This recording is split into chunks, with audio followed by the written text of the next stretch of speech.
continues to spread its wings, doesn't it? More deaths, over 900 now in China. I want to be very clear about this, though. The majority of the deaths, all but one or two, I think, are all restricted at this stage to mainland China. That's the good news. But the fallout in terms of the New Zealand economy, perhaps not so good news, and that's the concern that exporters and, in fact, importers have as well. So it's time, as we do on this show every fortnight, for the business update here at News Talks. Ben, I'm joined by the Canterbury Employers Chamber of Commerce General Manager Michaela Blacklock. Good morning and thanks for your time this morning. Good morning, Chris. Now, well, as I said, coronavirus really is restricted to China in terms of the deaths, but the fear and the impact that's having on international trade, no one can escape that. We'll feel that here in Christchurch, won't we? Yeah, absolutely. And actually we already are, Chris. So down at the Chamber we're getting some phone calls from employers already talking with us about some of the impacts in terms of travel back from China from some of their team, and also talking about some of the impacts in terms of getting exports away from New Zealand and into China.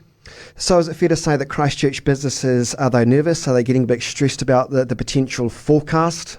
Yeah, certainly it's hitting some sectors more than others across exports. So if you look at why this is hitting us harder perhaps than SARS may have back in 2009, our trading activity with China has increased significantly, and so that's why this is much more of a concern in terms of economic impact this time around. And it couldn't come at a worse time, really, as you say. I mean, we are reliant on China in some respects, and we've opened up more of our friendship, particularly from Christchurch to the likes of Guangzhou, with additional seats, with additional freight, because that's helping South Island businesses. So it has been, hasn't it? So it seems a real shame. But, I mean, it's always bad timing, though, isn't it? Oh, there's never a good no time. Good time to have a virus. Yeah. No, never a good time. I think putting it in perspective with a few numbers, I guess, our exports to China last year from Christchurch and Canterbury were around 339 million, and the year before was 75% up on that. So this is a significant trading partner for us, and that's, again, why it's important for us to focus in on that. And those sectors that will probably be hardest hit, so in the spotlight, I guess, is if you think about February and March last year, exports around machinery, around cereals, around seafood totaled around 26 million for February and March last year. Wow. What we have to remember is that for some areas of the export sector, this might be a deferment or a postponement of some of those orders, and we might see an upswing off the other side of this. In other areas, there will be a loss of trade, no question. So I'd imagine the Canterbury Employers Chamber of Commerce is watching this like the rest of us. And do you have any access to any trading partners or information that is almost minute by minute to suggest when we can get back in business? And I'll give you an example of what I mean here. I've got a friend who's in the cosmetic industry here in Christchurch, and she gets some of the bottles, I think, made in China. She can't at the moment. She's been told, don't bother. Nothing's coming through the borders at the moment, and that could devastate her business in some respects as well. Do you have any sense of data or any forecasting models that you get from, I don't know whether it's New Zealand government officials or what, that can give you some indication of where things are at, or is it just too difficult? It's evolving. The situation's evolving quite quickly, and so it's important that we keep up to date as much as we possibly can. Westpac economists have put out some information for us to base that on. It's got to be scenario planning, so they've planned that on a scenario of the quarantines being in place for 2 months and manufacturing being disrupted in China for a month. The impact on the GDP for the quarter would be about 0.65%. And so that gives us a little bit of a gauge at a macro level as to what that impact will be.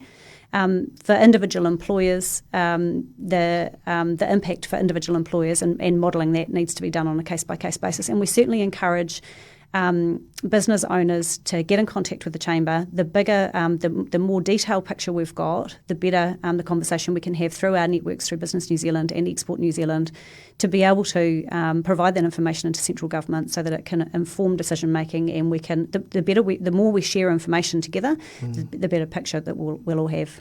This is also bad news for the local tourism dollar as well, particularly when I know for a fact that some, and I'm not going to name them, that there are some Canterbury businesses that solely rely, to be fair, on the Chinese market.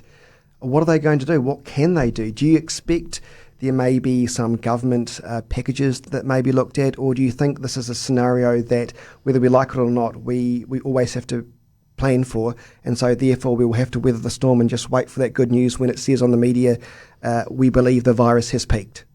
Yeah, I think very difficult. This sort of stuff is very difficult for businesses to plan and have contingency in place for. And tourism definitely will be hard hit.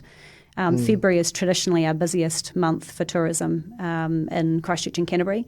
I guess a small bit of good news is that this year the decision was made to take the traditional February Lantern Festival in Christchurch and move that to the South Island Christchurch Moon Festival in October. And so that gives us an opportunity to look at how we might be able to positively impact tourist numbers and visitor spend in that October time when that rolls around, when presumably this crisis will be well and truly over. I'm trying to think of the positives here, and I'm wondering whether what this virus has done has made us look to how we can make money that's not specifically solely reliant on the world's second largest trading partner in some respects, or is that just you can't? We need China. Is there anything we can do where we go, this has just made us realise we can't rely on China all the time? I think to put it in perspective, the 2009 epidemic that we had, there were hundreds of thousands of deaths in that, and a very small impact in terms of economic impact. So if you look at those two sides of the same coin, and sure, the world's moved on in the last 10 years. I don't think that we can forget about China as a market. It's an enormous piece of our international trading activity, and will continue to be so. We can do pandemic planning, and we can do whatever we can to mitigate and plan ahead. We can try and diversify markets, but the fact remains that China will be a large part of our trading activity going forward. Just finally, what are some of the take-home messages you want to tell Christchurch businesses today in terms of preparation, in terms of what they could be thinking about doing from a Canterbury Employers Chamber of Commerce point of view? So first and foremost, if you're in a position where you are already or are likely to be suffering some kind of financial impact from this, talk with your bank. Have an open and frank conversation with your bank. We know that Westpac has put out some support packages already, and I'm sure that other banks will follow suit if they haven't already. So talk with your bank, talk with us, pick up the phone, send us an email, tell us what you're experiencing so that we can continue to feed those messages through to central government, through the Business New Zealand and Export New Zealand network, and talk with your team. So make sure that you keep your team informed. They know if, for example, they've recently travelled back from overseas and they feel they need to self-isolate, talk with them about what the conditions are under which they can continue to support the business, continue to work, but potentially remotely. It's such a developing story, isn't it? Day by day we hear good news, we hear bad news. There's just nothing that we can do but just keep watching and hope for the best. Staying informed, I think that's key. But as you say, and I want to keep this in perspective too, and I've said this before, Christchurch has world-class pandemic action plans all set to go, and I'm going to keep saying that if we ever get sick in Christchurch, I'd rather be sick in Christchurch. Not that I want to be sick at all. And Michaela Blacklock, the General Manager of the Canterbury Employers Chamber of Commerce, nice to see you, and thank you for some good information there. Really appreciate it. Thanks, Chris. It is News Talk ZB 9 to midday.